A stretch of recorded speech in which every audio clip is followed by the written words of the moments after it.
What's up, everyone? And we're back, season 4, episode 3 of the Yu-Gi-Oh show. We have the lovely Tatsym back with us. It's been is it a year?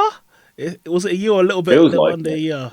A little bit over a year, A little I bit think. over a year. Yes, it's been it's been an interesting year. So good to have you back, bro. Definitely. Thank you for having me on. They will not let me go, chat. It's crazy. we won't. It's funny as well because throughout the year, last year we did a lot of episodes, and I would always be saying to Dan, as soon as we hit the next season, first person I want on the Tatsym.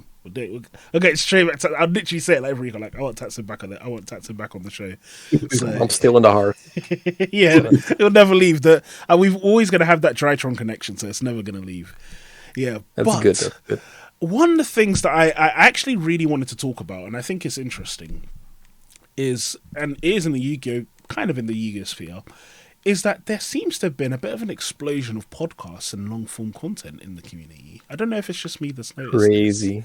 Yeah, so obviously we've got Joshua Schmidt and Farfar. They've got their new Heart of the Cast starting back up. That's been a thing. MBT's podcast is starting to pop again. I don't know if Pack and Nesh are going to bring theirs back. There was at one point when theirs was it seeming like it was going quite well, and I think they both got really beat. Oh, actually, to be fair, Pack did say on his stream he was focusing heavily on being a competitive player and such. But what do we think about that, guys? A lot more people coming back into long form content. And what do we think about podcasts and long form content in general in the Yu-Gi-Oh community?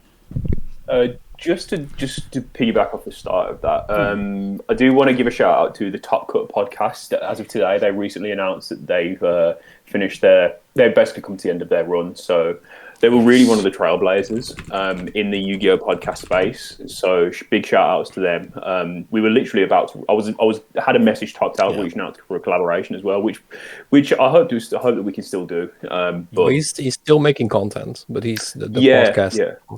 So. Yeah. Shout out to Sonny. He's amazing. He's such a fun guy. But understandably resigning from the scene, which is understandable. So I'm a bit out of the loop. Did he give reasons why on what kind of Yeah, he had a stream last night. It was really late. I don't know if you guys saw that. He basically said he just doesn't have enough time to keep up with the game, and the podcast was basically just for what he said. I don't know either, but for what he said, it's just two guys talking about stuff they don't really know that well anymore. Yeah. So at the start they went for a really informative approach, but nowadays they just kept making mistakes, and he was just like, "This isn't working. I have to go back to the roots. I have to go back to playing the game to getting back up there." So he wants to spend more time getting back in the game and making more content about that and doing other fun stuff, rather than just sit there talk for an hour about stuff he doesn't really know about anymore. I think that makes sense, right? From the perspective of a creator, you want to be putting out the best content that you can, and if you're not in a space where you can afford to do that, I think it's a completely respectable decision to want to do that. Yeah, I think that's a really mature take to come to it by yourself and say that, you know what, it's not really rocking with me anymore. I'm not really on the ball anymore, and to bow out by yourself as opposed to waiting until people are saying dude, what you're talking about is trash. So yeah, it's actually a really, really mature take. I think with regards to the long form content, I think it's quite interesting because to me it kind of speaks about how the player base is developing in terms of the shift in age.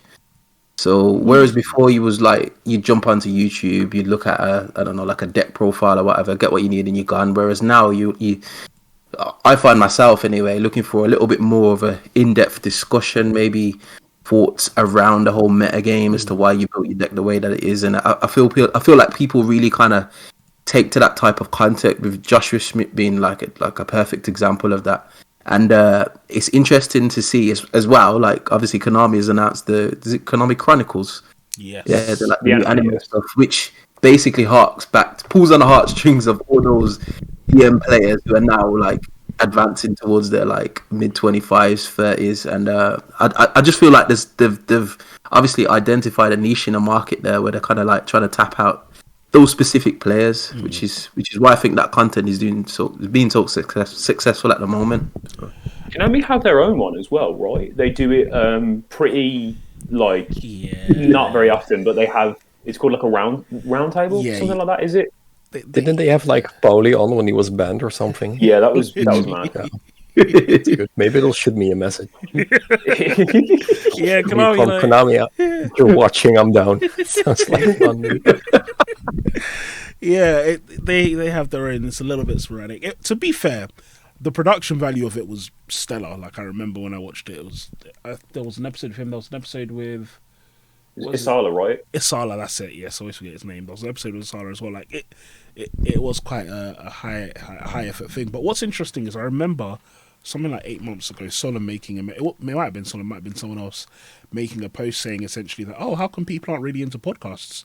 And then there was like this huge thread on Twitter and everyone saying how all these reasons why podcasts can never work and stuff. And it's just interesting we've come down the line and it seems like we've kind of reversed now. It's like people are suddenly like, you know what? Yeah, podcasts is where it's at. Let's all start putting out our podcasts and things. So really I don't want to burst your bubble. Oh dear. But it's not because people are into podcasts all of a sudden. What do you think the reason is that everyone's jumped back on it then? It's a YouTube algorithm thing. I'm not 100% sure, but we see this every cycle. Yeah. Like for the past couple of years, it was like the shorts and shorter content. Yeah. And they made money off that, Yeah. but now I think really only the big streamers are doing it. Mm-hmm. And even if you look further than Yu-Gi-Oh, like Moist Critical, he's uploading like he went from like 8-minute videos to like 2.5 hour long stream things, and it could be because he's lazy or because it's really easy money.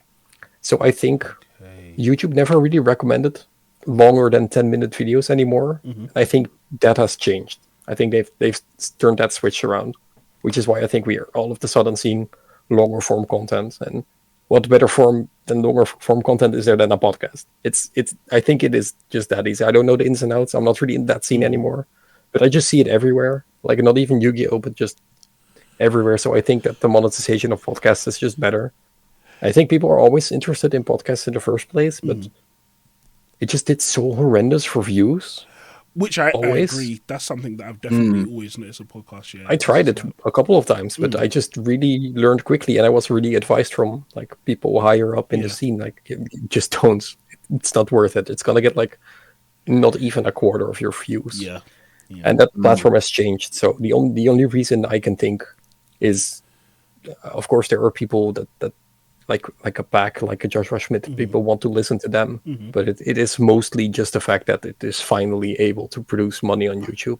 I think that's the main reason. Which is really interesting, though, that the algorithm, even the fact that YouTube would go towards that more in the algorithm, because it seemed like for the last, I don't know, 5 or so years, that YouTube's been trying to steal all the people from TikTok, and that's really been where their head's at. And they've been really pushing shorts to the extent where it's like shorts don't even make them money, but they'll even like pay you to make shorts. That's how much they're onto it. So it's really surprising that things are changing around. I'm wondering if this is, when you say it's a cycle, are you saying then you think it's going to be like a temporary thing? And then I appreciate this is all speculation, but do you think it's like a temporary thing and move on? Do you think this is that's just a master rule update? I think basically it makes the most sense. Like there must be a reason. Maybe like the costs of a podcast on YouTube, like their hosting is the same as like 20 short videos, and I think maybe they just want to push creators more to the longer version, and maybe they just want to be like, oh, we're not able to compete with TikTok. Maybe they lost a battle, or maybe they're just doing something else, trying to see what works. Or a long video has space for like 20 ads, so that is also a thing, and you cannot use ad blocker anymore on YouTube. So That's real, to be fair, I don't know how people use YouTube before, because I've had YouTube Premium since me too. For a long time. But so my wife and my mum, they both don't have ad blocker. So I was at home I was in my family's house like last weekend. I was using my mum's tablet, and I was like, I don't know how you use YouTube without ad blocks. It was ridiculous. It's unwatchable. Yeah, like every minute there'll be like, it's so deep because you'll have like a 5-minute ad at the beginning of the video, then like in the middle of the video there'll be an ad. and then later on there'll be it's like, what is this? Like, it's worse than TV. Like, it's If you're watching a Tatsym deck profile, you get like 5 ads. Was sick, dude. I learned that you can just place the menu in there. I was like, oh fuck. But this video is Raphael Nevin in it. There he goes, 6 ads. The best. Yeah, this is. Oh, sorry, Dad, you were about to say something. I was just about to say, I do think it's interesting that you draw on the YouTube TikTok comparison, because I think when it comes to long form content, that is something that YouTube will generally have the monopoly over on TikTok when it comes to that. So I do think there is probably them just saying, you know what, we might be losing the short battle, but we've got you here, and we can make a load of money from the ads, like you just said. I do think the algorithm's definitely play into it, because while it's not necessarily podcasts, I've definitely noticed a lot more in my algorithm of like video essays and just long form content in general. So it's like you say. I think it might just be the taste of the flavor of the month sort of thing. But, so I just wanted to check for myself. So Farfas content over the past like couple of weeks. Yeah. So his shortest video is his last one, which is there's like another one. There's like one of 8 minutes and one of 4 minutes. You have 33, 28, 21, 42. And if you scroll down, it's I think it averages out way longer. 8 minutes is a cut-off point for ads, right? Like, you have to be 8 minutes minimum. 8 minutes is for ad, but I think that the average time of his videos now, even with the short ones, is like 22, which is really long for a YouTube video. Yeah. From when I was doing it, at least. Yeah, it must have changed. There was a point even when like 10 was like the sweet spot, where it's like you wouldn't really see videos longer than 10 minutes. So this is a little bit of a throwback, but does anyone remember, like, this is me maybe showing my head a little bit here, does anyone remember when YouTube didn't allow videos over 10 minutes? And they had to be like in parts, like it was like 9:59 and then it'd be like part 2 of whatever, like, just mad. Mad to see how far we've come. Yeah. And I just looked at Pack's channel, because you know what, you made a really good point at Sam, and I realized that because I've been watching a lot of Pack's videos, and it's the same thing. Like, he's got a 9-minute video, then he's got a 2-hour video, then he's got a 15-minute video, 40 minutes, 30 minutes, 40 minutes, 2 hours, 2 hours. Like, yeah, just long videos. And they're not podcasts; they're just long videos of like different things. Yeah, but yeah, I noticed this with Team Sam as well. That's another big one. Obviously, I believe he's the biggest creator in the Yu-Gi-Oh space on YouTube. His deck profiles, like, I know that he does a lot of master content now, but they're like double the length now, because he's spending one half of the video doing the profile and another half doing test hands, which is completely fine. Like, not a problem with that at all. But it goes to show that it's pushing the algorithm. Well, the algorithm's pushing longer form content, because I've definitely noticed a lot more of his videos being in my algorithm recently. Yeah. So there's definitely some proof to it. There you go. Yeah. But what do we think? Oh, sorry, carry on. Let me hear it. Break. But what, do we think this is better or worse for the community? Like, I would say, for me personally, I would almost say it's better. I'm a huge fan of video essays. I'm a huge fan of long form content personally. What do you think? Yeah, I think it's better. You can just with the longer form videos, you can just hit the pause button. Like, you can watch 15 minutes and then you got me. You could go and have a drink, have a coffee or something, and come back and watch the rest. Whereas, like, with the short form videos, it's like an info dump and you're off kind of thing. So I don't know. I like the longer form videos personally. Definitely. There's plus sides to both, right? I'm always going to be a fan of longer form content because it's just what I like in it. But I also have the attention span of a 2-year-old, so sometimes I enjoy little flick through the old shorts bit. But yeah, I'm a big fan of long form content, and if it's good long form content and it pulls you in, it's just great. You just want more all the time. Yeah, definitely. What are you, Tatsym? Where are you landing on this? I am not watching that much YouTube anymore, honestly. I think that for content creation, for like TCG spaces, both can work. Mm-hmm. I would not watch like a 40 minutes breakdown of a deck. But that's just me, but it could be really helpful for new players. So I think it's just, what would you cater to more? And like, what kind of niche are you doing? Like, are you fast? Like, if you're mid format, you're not going to do like a 40-minute deck profile with combo guide, right? But at the start, it could be very beneficial. Like, I would love to see Lithium break down like the deck that's coming out in his vision, because he's really creative with his friends as well. Like, I would love to see, like, what are you like actually thinking? What were you thinking about? What was the process of making this list? And that would be really interesting. But yeah, if I just want to see a deck profile, I just give me the deck. Like, especially for Pokemon, since you don't have combos. Like, there's like 3 cards that I want to know why you're playing it, and after that, I'm done with the video. Like, that's basically it. So, Yeah. This does lead me on to a question, actually, Tatsym, that I did have for you. So, for those of you who may not know, Tatsym is now big into playing Pokemon, right? And a little bit of Lorcana as well. I'm the best. Yeah, so in terms of obviously yourself being a big name in the Yu-Gi-Oh content creation space, what differences are you noticing in the Pokemon space? Like, as like someone who's consuming that like media, is it better or worse? Any differences? Any similarities? Just talk to us a little bit about it. There's like 3 competitive Pokemon channels. That's it. No. Wow. So yeah, and they are really good. They are all like top players, and for the rest, it's all just casual content. So we have a website called Limitless. If you ever heard of that, so it also applies to One Piece. It's a website where after a tournament has concluded, the deck lists are like almost uploaded automatically, like a couple of minutes later. So that completely destroys the need for a deck profile. It's interesting. I kind of miss deck profiles. I would like it more, because sometimes people just play like whack ass shit and they top, and I'm like, why the fuck are you playing that? I don't know if I can swear, by the way. And why are you sick? I can. Let's go. Like, why are you playing this card? Why? And then it's okay. You only have this online deck list. Have fun, and you just have to figure it out yourself. That is really annoying, especially since I don't know every interaction yet. So I do miss more content.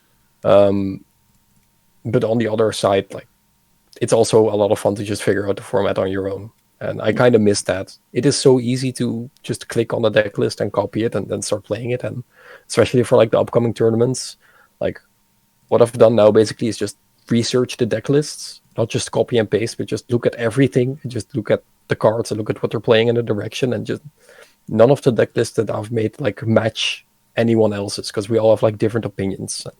You have a lot of like choices that you like personally.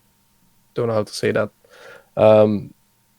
Like random ass cards that you just like more than other people, and you start playing it, and you can be successful with that. And I do really appreciate that about the game, but I do miss more in depth, because definitely starting up in a TCG without people telling you exactly what to do has been a little bit annoying at the start. I was playing some stuff really bad until I finally found the people that were making the good content, and that helped out a lot. So a little bit of a 50-50.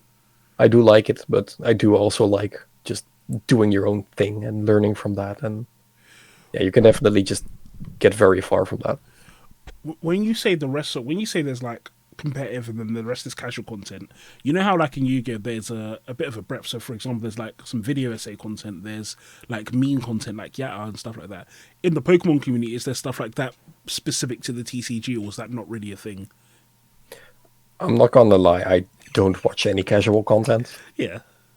I look at like a channel, I look at like a video, and if it's like a good video that I can learn from, and then I click it on, and it's really easy to know like, oh, this is unplayable, or this is just not good, or then I'm just immediately out. And that is fairly obvious. Like, a lot of the decks are viable in Pokemon, but definitely not everything. And it's definitely the style of the channel. But Pokemon is so broad. You have like the hyper competitive players on the left, and then you have like super casual players on the right, but they do attend tournaments still. So yeah, you have like pack opening channels, and you have like, I'm gonna play this random deck from this random set, and it's gonna be fun. And then they show some replays winning, and it's like, okay, yeah, but if you play against like Lost Box once, you insta lose. But nice, yeah. So I haven't really found like the discussions, etc. But I'm also not looking for it, so it will probably be out there. But for now, it's mainly just like Azul live streaming on Twitch, watching replays or giving his commentary and like giving his insight from like a top tier player. Like imagine Pac like streaming an entire YCS and going like with a 100% correct mindset after every choice that they are making. Like, that is really interesting to me. But yeah, like, I'm gonna open up a box or I'm gonna play this random deck. Like, I'm not really into that stuff anymore. Yeah, fair, makes sense. And it's interesting just because I guess as a perspective, for example, would you say, as you say, you're not really into that stuff? So I assume you have a circle of people you play Pokemon with. Would you say like they're into that stuff? Does it seem like? Do you know if any of them are into that kind of stuff? Like, what I'm trying to understand is like, is there a demand for that kind of stuff, or is it just a thing where maybe even the way Pokemon TCG players are different to how Yu-Gi-Oh TCG players are? I think that like the pro players have just grown very familiar with not being able to have that content, so they just do it on their own. Okay. You see the same people topping everywhere as well, and they always just say the same thing: just play more, just get better. They don't really need content. They don't really want content. They've been so long in this game that they understand all the cards. And that's a little factor that I'm missing. But yeah, from the competitive scene, I think that they are quite happy with just Azul existing and some other content creators that make content around like competitive stuff. And for my local scene, we have a couple of people like me and my travel crew. We take the game seriously, but we're 3 guys. And the 3rd guy doesn't even take it that seriously. Like everyone else at locals is just playing random S decks. And they do go to like big tournaments and then they like focus up for a little bit. But most of the time it's just random Guldengo deck that would never do well at a tournament. But it's just nice to play the game. So we're having fun, but I'm not really hyper competitive testing with anyone right now. I was going to ask, what's the scene like now? Because I know that in one of your previous videos, you said that the scene was it was difficult in a sense that there wasn't a lot of local tournaments where people were like competitive. Is it still the same now, or has it expanded? Oh, still the same. We have a local now on Wednesday evenings, which is 8 guys, and we're just having fun. It's not serious, but I've evolved above like needing. Like when I was starting out the game, I just needed to play more, and now I've done the round, so I'm a little bit more familiar with it. So I don't really necessarily have to go to locals every week anymore. But we do just play a lot of decks, and we do talk about it a lot. And we have friends that are really competitive, but they also just don't go to any local scenes. It's just kind of weird in the Netherlands or something. They just don't play local Pokemon here. Oh well, that's interesting. So that kind of brings me on to another topic which I want to talk about, which you guys had started off already, which is Lorcana. It seems like Lorcana has fallen a little bit off a cliff in the last so we go to I go to multiple locals a week, but the locals we go to on Wednesday, I remember when Lorcana first came out, it was nuts, like 30-man events, like, right? yeah, rammed. And this sounds so weird to say, but there were girls there, which is weird. Like, if you go to a Yu-Gi-Oh event, you're gonna see the same people. It's all dudes, but it's like at the Lorcana event, it was very multi-gendered. It was people who you wouldn't normally expect to even be into this kind of thing. The age range was big, and people were on the game. Like, it was really popping. And I think this lasted for like quite a while. Yeah, I remember because the locals that I used to go to had the Lorcana on the same night, and it was similar. It was a very similar kind of thing to what you were saying, like very wide range of people. They were committed to the game as well. Yeah. They weren't just there to like see what it was about. But now it's sorry, carry on. Well, yeah, now it's not like that. Like last week, for example, I don't know how many were there. Was there like 4 people playing Lorcana? Like, I don't think I've seen more than 10 in the last like 2 months. Yeah. Before we started recording, Tatsym, you were telling us a little bit about how it's a similar sort of thing with you in Lorcana, right? Yeah, it was a perfect world, and it was all destroyed by. No, it was like a whole new world, you might say. Set 1 reminded me of like traditional Hearthstone. It was just all control. It was just the best. It was so much fun. I was like genuinely down to just sell all the other card games I was like trying to play and just play Lorcana fully. And then set 2 came around and everything was fucked.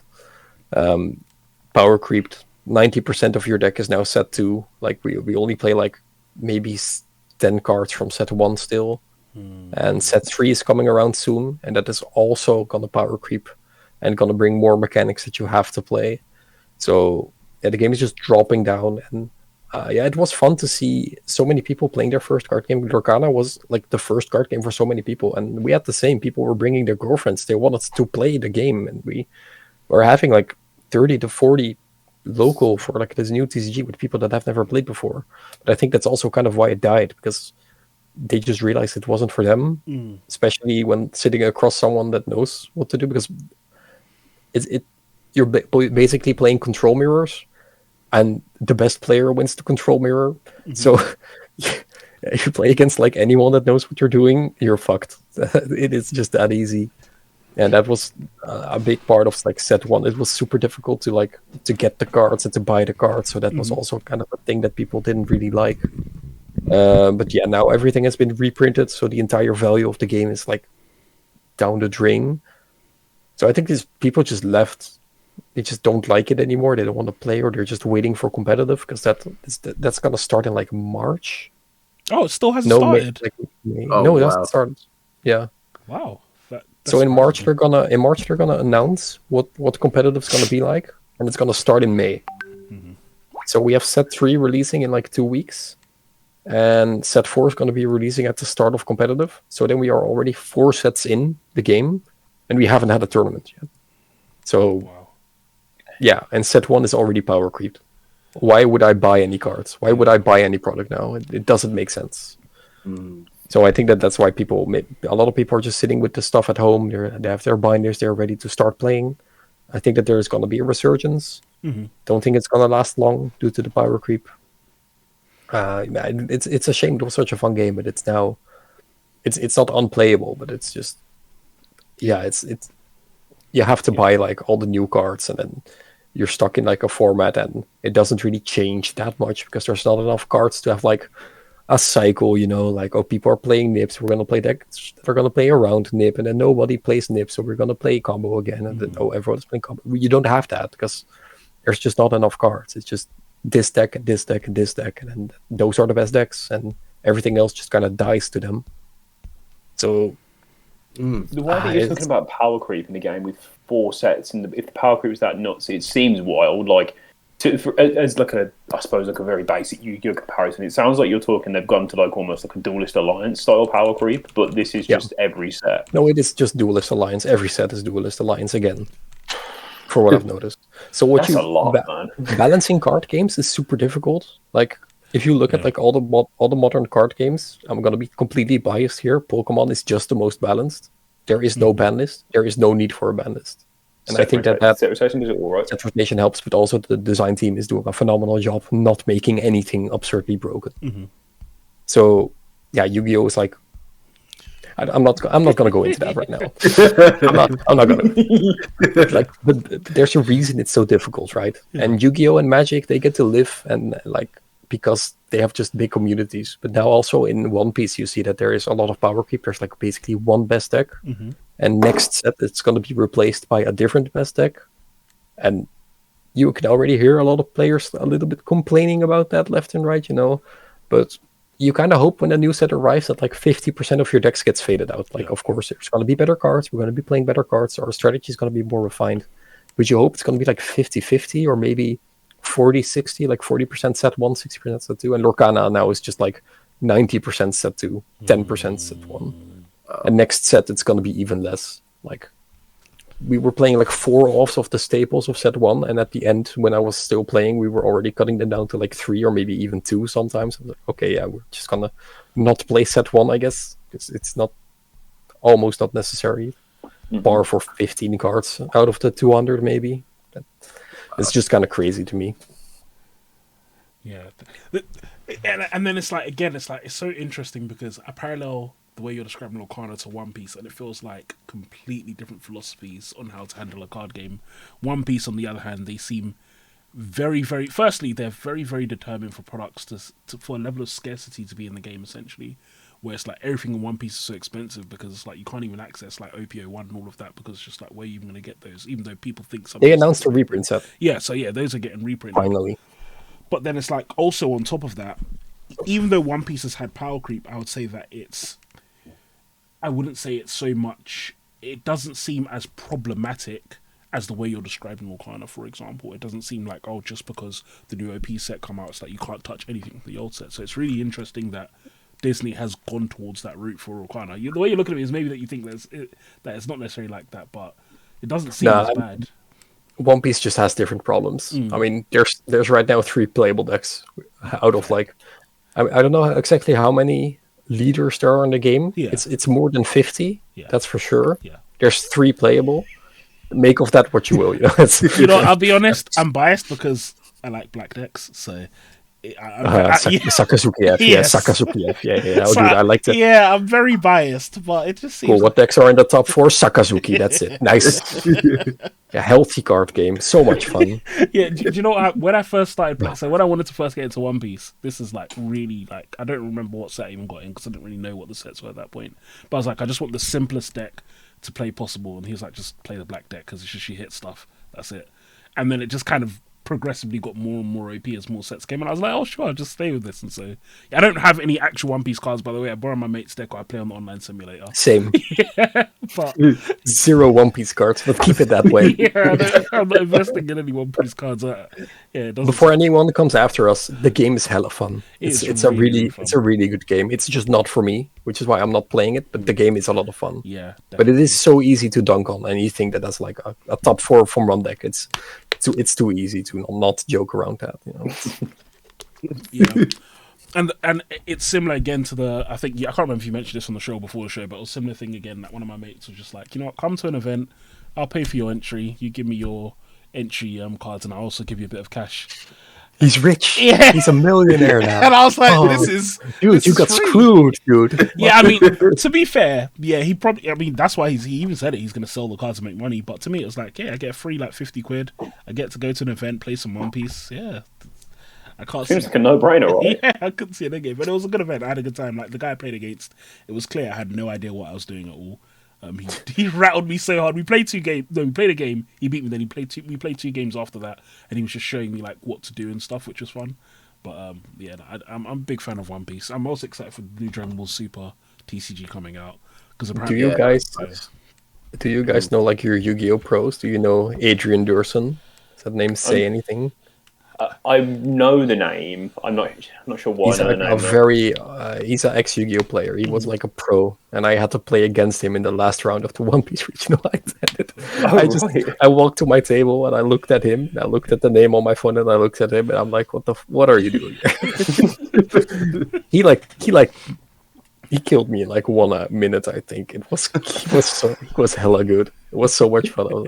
So many ex-Yu-Gi-Oh players play One Piece. It was crazy. Yeah, see, and it makes sense. We've all heard that they seem to be making a lot more money than top tier Yu-Gi-Oh players. There just seems to be a lot of money in. Dude, you can work like at a bar for like €10 like per hour, and you make more money than the competitive Yu-Gi-Oh player. Yeah. It's not mince words. Yeah. But there was something. This is a little bit more off topic, but it does kind of tie in.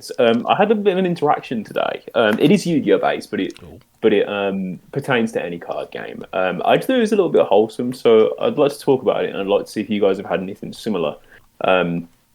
So, as we all know, Phantom Nightmare's come out, Piggy Bell Sayer, blah, blah, blah. I'm trying to get all the stuff from the sneak peek because I'm a fucking simp, right?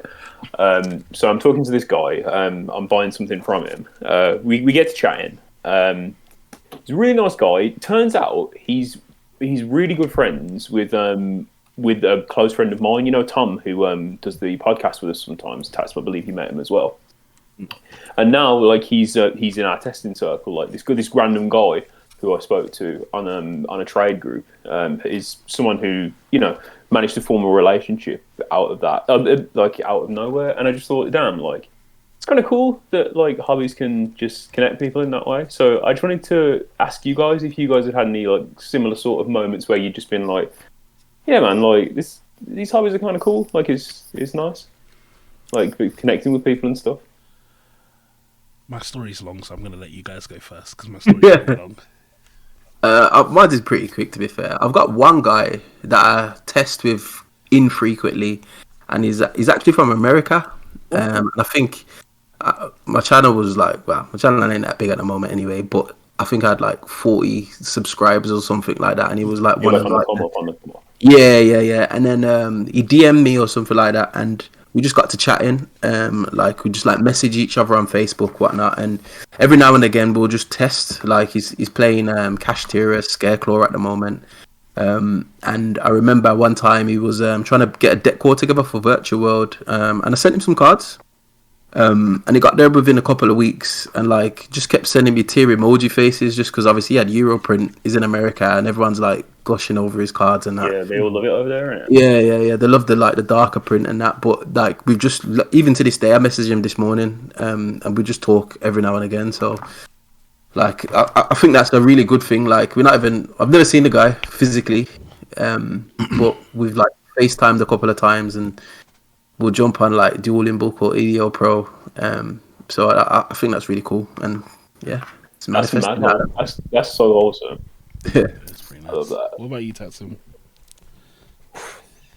Where to start, dude? I've met so many people, so many wonderful, lovely people that I've been in touch to, and they've done so much for me personally, and I tried to do as much as I could in return.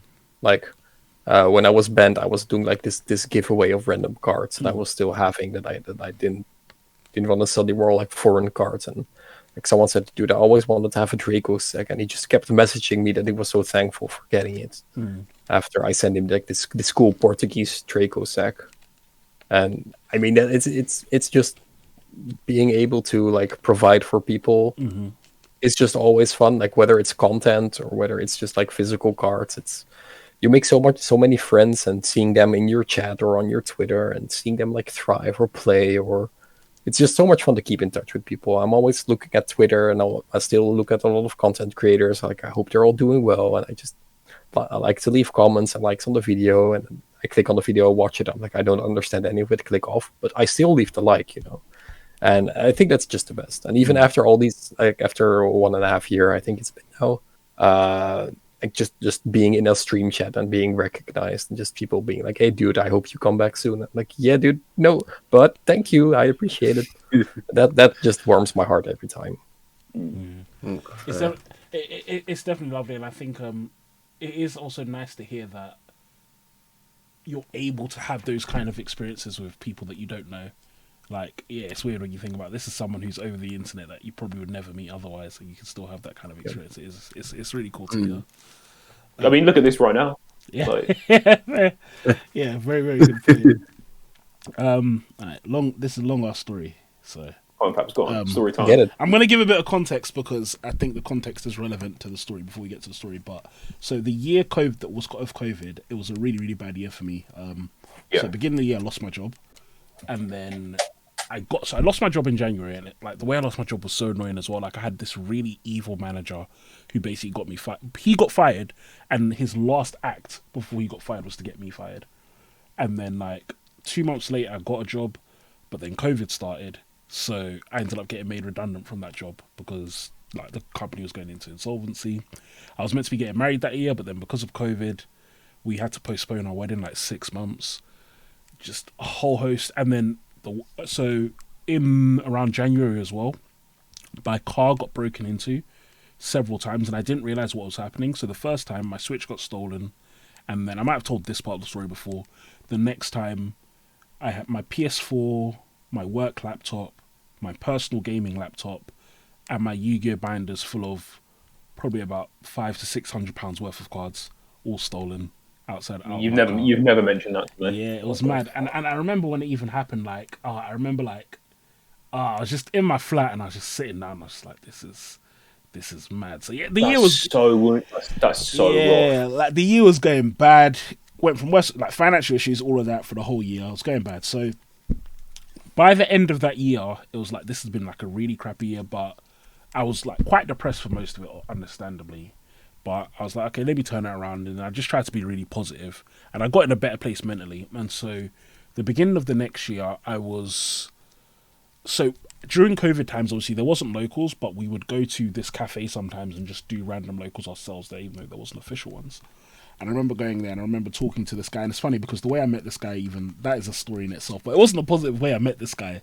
But I remember he was having a chat to me, and I was just telling him how, oh yeah, you just gotta always be positive, bro. Like, only way is up. I was like, you just have to look at that. And he was like, oh, where did you get that from? And I was like, oh, then I just told him the story. I told him the story about like what had happened to me the year before and all the things I'd went through. And I remember as I was telling him the story, he was just looking at me like, that's great, because I hadn't really told anyone in the group either. Like, no one in the Yu-Gi-Oh circle knew. And I remember telling him, and he was like, that's mad. And then, like, I remember we had been talking, and it was like just me and him. And then he just got up and left at one point, and I was thinking, oh, okay, guess I was boring. And he just, like, left, and he didn't come back for, like, an hour.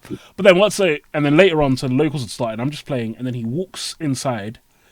He walks inside the cafe, walks over to me, and just hands me a brand new Switch. And he's like, bro, the only way is up. And then he just gives me the Switch, and he's like, yeah, I just wanted to get you a Switch.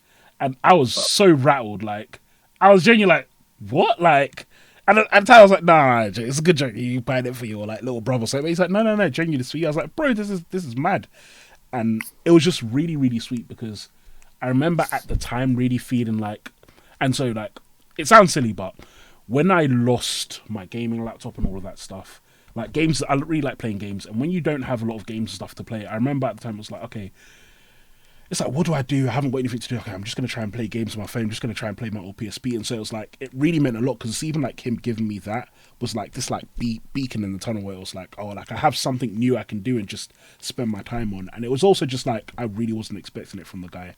And yeah, that's kind of like the end of the story. But I was just really, really shocked by the level of kindness that guy showed to me. Even now, I still think of it all the time. This is now 3 years or so ahead. No, that's crazy. Yeah. That's yeah. nuts. After this, I'll tell you guys the name, because I'm sure you guys remember the name of the guy. Or, no, you'll know who it is. Well, I told you who it was, and that's mad. Are they no longer like about They it didn't now? play, Like, they didn't play with us anymore. right, Yeah. right, okay. Yeah. That's a shame. That's nuts, though. I think it's because as you were telling the story, I thought like, Yeah. because obviously you've mentioned you're big on games before, and it's like, oh, especially during COVID times as well, when there's so little to do, and you said you just lost your job, like, Yeah. It was that distraction is going to be like such a big thing for you, and to have that take, that's yeah, it was very, very nice. That's- Yeah, yeah, I'm very happy to. big up, my man. Big up. He's a cool guy. Yeah, every time I see him, I'm always giving him a bit of a shout out, because he's a cool guy. But yeah, That's a good story. thank you. Shout out to the guy that we don't know. Yeah, I'll do a bit of a name drop later. Yeah, I don't know. Maybe, I don't know. Maybe one day I'll bring him on the show. I don't think he would want to come on if he's like doing business. Why did you leave your Switch and your PS4 in your car? So that's That's a run back. Like, I left my Switch in the car, yeah, sure. I left my binders in the car, yeah, sure. I left my PS4 in the car. Why is your PS4 in the car? So do you know what happened? First, I left my Switch in the car. I don't know. I think I was going. So I would sometimes drive into the office, and my Switch, I would play. This is such a bad. Okay, sometimes I'd play the Switch in my car in traffic because. But no. Here, hold on. No cops. What you have to understand is there's this road in Birmingham called Hagley Road, and they've changed the way the road works. It's gridlock in it. Yeah, and I would have to be in the, and this is part of my manager being a dick. I had to be in the office for 9:30. Oh, actually, I had to be in for 9. And driving at that time is so inconvenient. And so you can leave if you have to leave your house at like, I have to leave it's like a 40-minute drive, but I have to leave my house at like 7:30.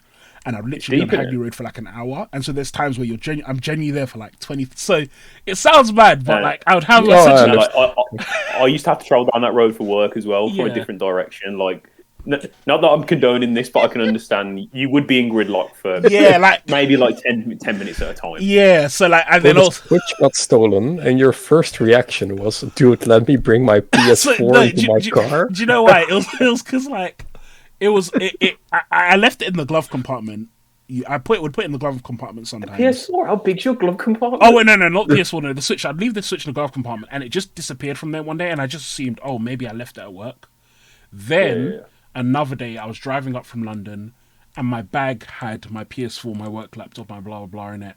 Then what had happened is I didn't realize I left that backpack in the car. I'd quickly gone to locals, came back, it was gone, and that's when I knew, no, someone's broken into my car.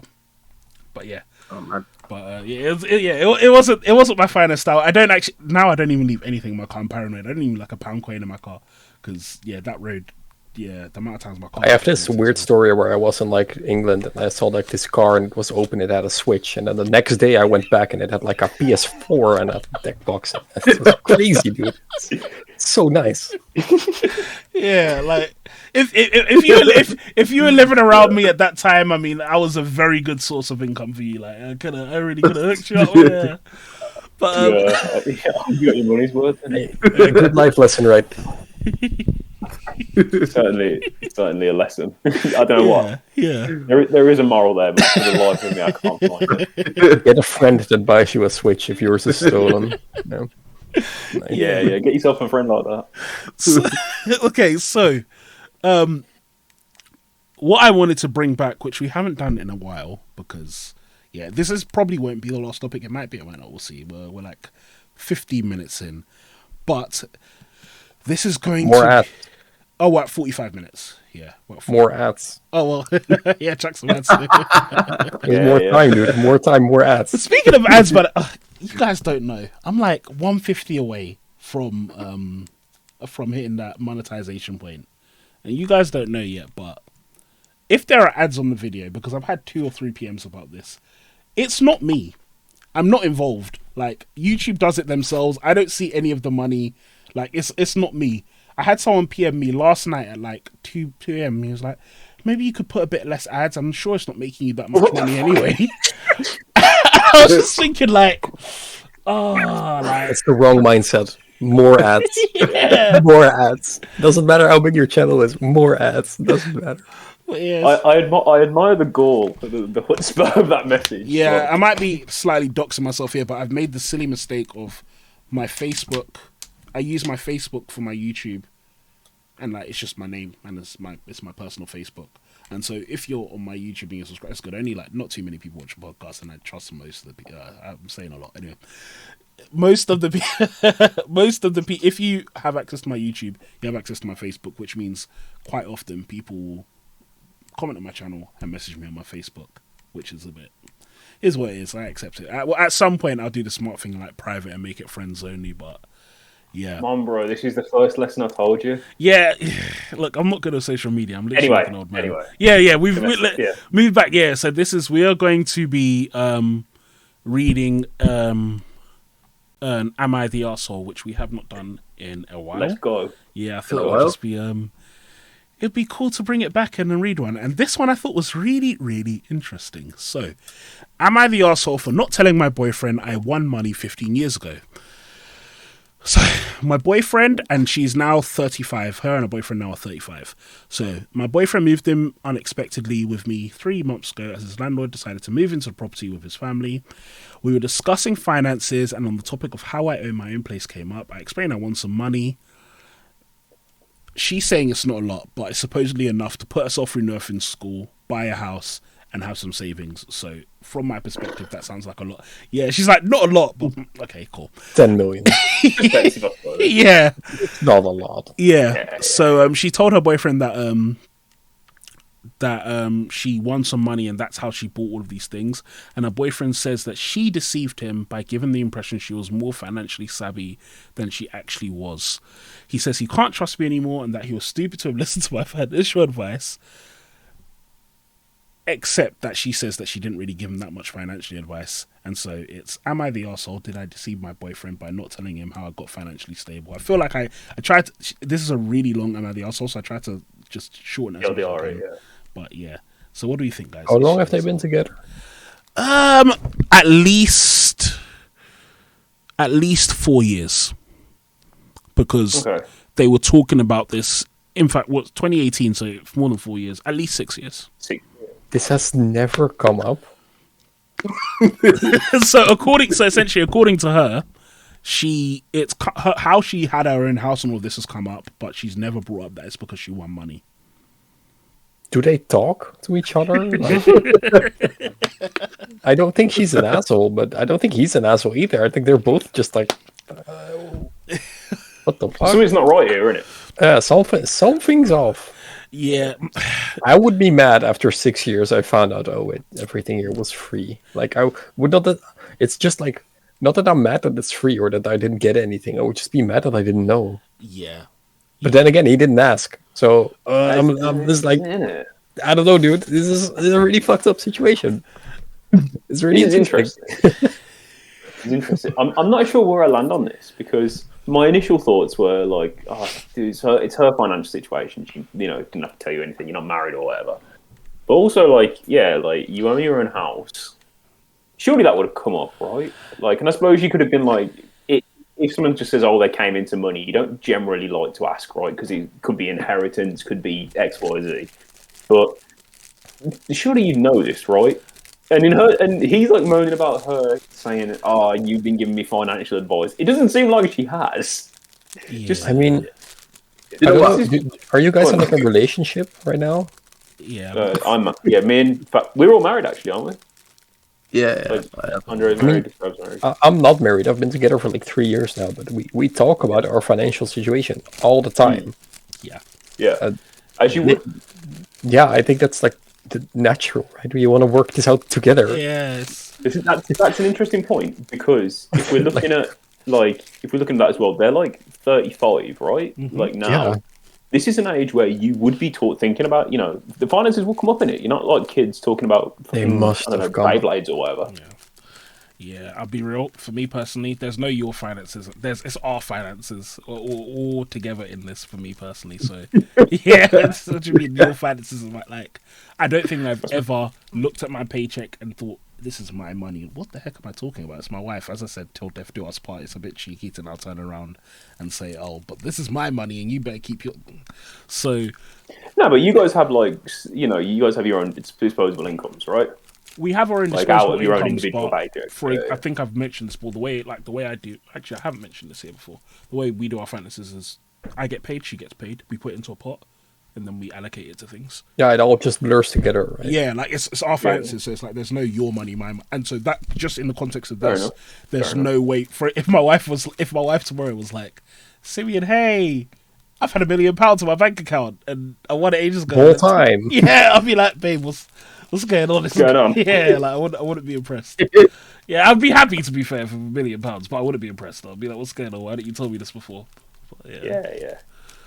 I'm not sure. I think they're both. I think this doesn't seem like the right word. It's just what's going on, man? They should have thought about this earlier. Yeah, they probably should have discussed it, but to me, I'm thinking how much does it matter? Does it matter that he's deceived him, or does it matter that he didn't get any? And what's his take on that? Do you know what I mean? Because me personally, I've been together with my wife since 2009. I can't do math at the moment. Wow. 15 years. Do you know what I mean? 15 years, yeah, bang on. How old are you? I know, right? That's I learned to that after the 26, pod. Thank you. I'll take that. Well, okay. I've got 3 children. They're 30 now. lots of press ups, guys. Just remember that. But yeah, me and my wife, we, as long as the bills are paid, we have our own separate accounts. There's never a point where I'm like, well, how much money have you got? Because I haven't got a lot, so let's put our money together. It just works. Do you know what I mean? As long as the bills are paid, I consistently save every week. So when I'm spending, I'll just spend frivolously because I've already saved. Do you get what I'm saying? And she does the same. So there's never an issue with that. So if she was to come up against some money and she kept a hold of it, I know that it's more times going to go towards the children. Yeah. So I don't necessarily ask her for it. Same way, if I got any money, she'd be like, oh, I need money to do something. I'd give her some. But like, I'd probably tell her about it, but she wouldn't be like, well, some of that's mine. Because it would just naturally happen. Then if you got what I'm saying, do you know what I mean? So for me, it's a little bit different. Like he's probably thinking, well, you won all this money. How comes I didn't get any? We're together in it. You got what I mean? And that's probably why he's feeling a bit. Yeah, because if she bought a house with it and she's got a car and all that kind of stuff, then he's nice, isn't it? Yeah. Like I'm in a similar sort of situation to Andre. Like, you know, me and my wife we earn our own money. Money goes into somewhere where we can make sure everything's paid for, and then we each do whatever with our leftovers. Like, you know, I would never say to my wife, you can't do this for your money. Like, and I would never expect her to say that to me. unless I was doing something fucking stupid, like buying a big, I don't know. Anyway, Like buying bonfires or something like that. But Any the point, Yu-Gi-Oh card. yeah, let's not talk about that. But yeah, like if one of us came into like a big sum of money, like Andre said, I wouldn't feel entitled because I would feel like it would happen anyway. Like, say for example, I don't know, we need the kitchen doing or whatever, or we want to go on a holiday or X, Y, Z, or whatever. It would be like, we'll put a bit of this towards that and then do whatever with it. At the end of the day, it all depends on how you handle your finances with your partner or whoever it is. Like, I'm never going to tell anyone what to do with their money because it's not my money in it. But it just, how do you not talk about this? That's what He's salty, innit? He's salty. One thing She's had money, he's got nothing. He didn't get no Nike Air Maxes. He's not happy. Fuming in it. It's fuming. One thing I can say for sure is that almost every relationship that I see on Reddit seems like, they just don't talk to each other at all. Like that. Because they're on Reddit, innit? Dude, same. They're not the poster children for amazing relationships. But yeah, so where are we landing on this one, Tatsym? What are you saying? Talk to each other. Like, for fuck's sake, dude, come on. Yeah. I mean, I need more context because it sounds like he's upset, and it sounds like, I don't know how, like, do they go out often? Does he pay everything? Like, I don't know his situation. I don't know where he works. I don't know where she works. Like, maybe, like, she has a house and she has a car, but maybe her job was, like, not the best, and he knows that. So he was like, you know what, I'll pay for every date or everything. Yeah. And even though he doesn't make that much either, like, I need more context, but they for sure fucked up. They should have just, because it just relieves so much stress from each other, knowing like, oh yeah, the money doesn't really matter, you know. It's like, it's something that I'm actively busy with my girlfriend. Like, we try to find a house together, so we're both like actively, we know what we earn, we know what we have in our savings account, you know. You have to do that. Like, it makes the difference between having like not feeling bad if you're going out to eat anything, you know. So like, I can understand like him being kicked out of the house and like the money issues, and he can't really get anywhere else, and then like she just has a lot of money somewhere. I can understand why he's frustrated, but it's also very much his own fault for not working through this relationship as you probably should have. Yeah, definitely much. I agree. Like, he didn't do the best job. He definitely didn't do the best job. But Dan, you have a list of questions that I am very interested to hear Tatsym's answers to, and I think that's going to be our last topic. You might have to modify them a bit, but I have been thinking about this. So Tatsym, we've introduced a section on the podcast for the new season.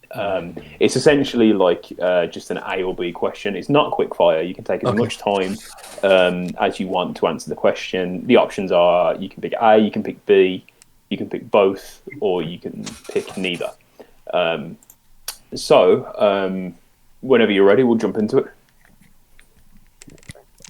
Cool. So, this was on my this was the first question I had, but you answered it so quickly. I'm just going to ask it anyway. Pokemon or Lorcana?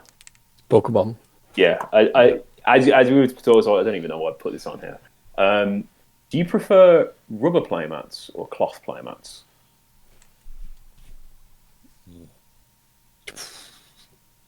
Dude, so I'm exclusively playing. Do I have it here? Yeah, I have it right here. I've exclusively been playing on the most beautiful playmat ever. And it is this cloth DMG playmat. Oh, that is nice. I love this playmat to death. It is just so good. I love rubber playmats. I love them so much, but it's just so much more of an hassle than fold, throw in bag. I think that nowadays I'm more like, I just want easier things to carry like my stuff with. Like, this is my Pokemon deck box. It's just this brick with all my 6 decks. So I take this, my binder, and my cloth playmat. The bag is broken, so I just throw it on top. That's it. That's all I take with me to locals, and that is just the best feeling ever. Respect it. So yeah, with like the rubber, it gets messy. You basically need a tube. It takes up space, and you have to put it in. You have to fold it again. I'm just lazy. And I don't know. I don't have a big preference, but cloth is just easier. So cloth. That's yeah. I can back that. I can back that. This is something that we can translate to any card game. So I suppose I'll ask it here. Do you prefer playing something that's rogue or playing something that's meta? I play something that I like. Sometimes it happens to be rogue. Sometimes it happens to be meta. I don't have a preference really. So it's not really about how it sits on a tier list. It's about how. Yeah. There have been moments where for Yu-Gi-Oh! Regionals I played Rogue because I wanted to play Rogue. There have been moments where I just was like, okay, I'll just buy the best deck. And sometimes the best deck is what I like, or what I like becomes the best deck. So I really don't.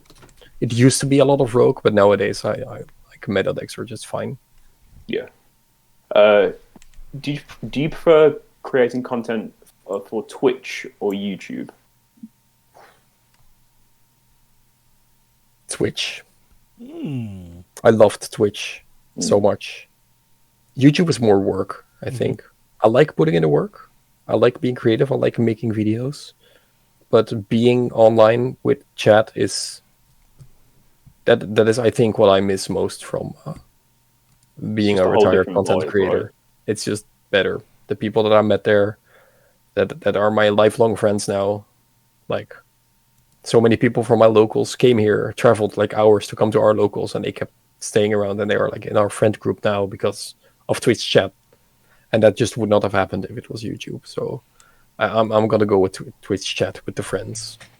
That's a wholesome answer. I can back it, Tatsym. Card games or console games? We're going to include PC and console games as well. Card games life. Okay. I don't know why I thought big gamer, but yeah, card games. Sidebar: do you play Elden Ring? What? Do you play Elden Ring? I've played it. I've 100%ed it, and then I left. Okay, good. I brought it up last week, and then these guys, they made me feel like I was weird for talking about Elden Ring. But no, dude, that game's so fucking sick. It's crazy. Yeah, I think on this month when the DLC drops, we're gonna have a lot to talk about. But yeah, sorry. Is it coming out finally? It's supposed to be coming out on the 25th of this month. We'll see. Yeah, fingers crossed. Yeah. Sorry, Dan. That's all good, bro. We've got a few more left. Do you prefer bigger scale events or smaller scale events? I mean, on the small scale events, you're with friends, but on the big scale events, you're with friends as well. And I've definitely grown to appreciate the bigger events more. I'm performing better at bigger events, so yeah, bigger events for now, for sure, is going to be my preference.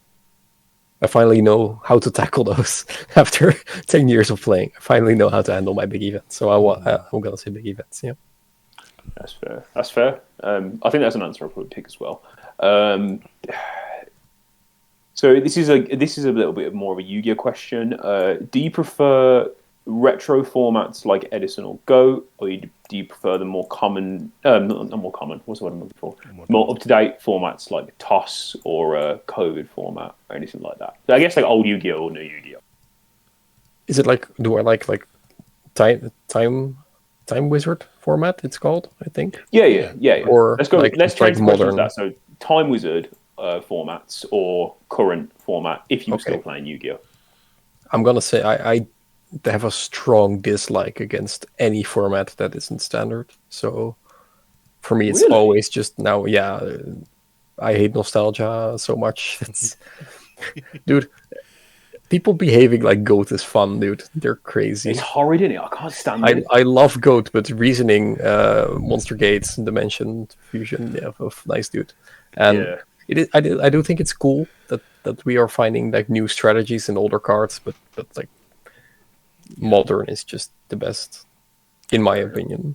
I like how you slipped in COVID format there. Yeah, I had COVID as well. As soon as he created that himself, because it had Emancipator, or I don't know. I love COVID format. I've seen like a few people talking about it. I was just trying to think of a format that could have potentially... I won this giant card in COVID format. Oh, man.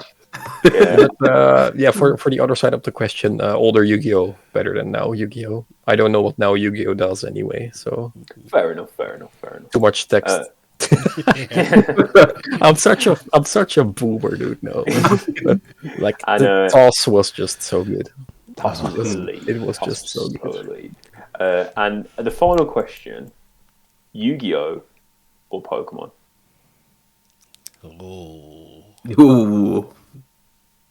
Okay, before I answer, I am biased because Yeah, I of course. cannot play the Yu-Gi-Oh TCG.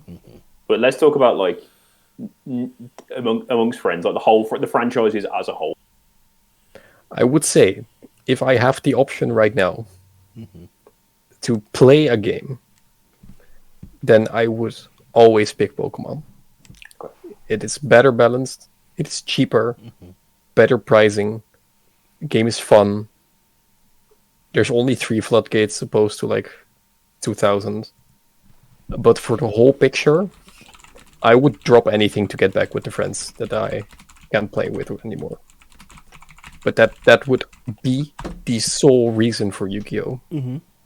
We've avoided the entire podcast, me shit-talking Yu-Gi-Oh!, but here we go. You know what? We're past the hour mark anyway. Yeah, let's have it. Yu-Gi-Oh! Is the sickest Stockholm syndrome ever. It's just fact.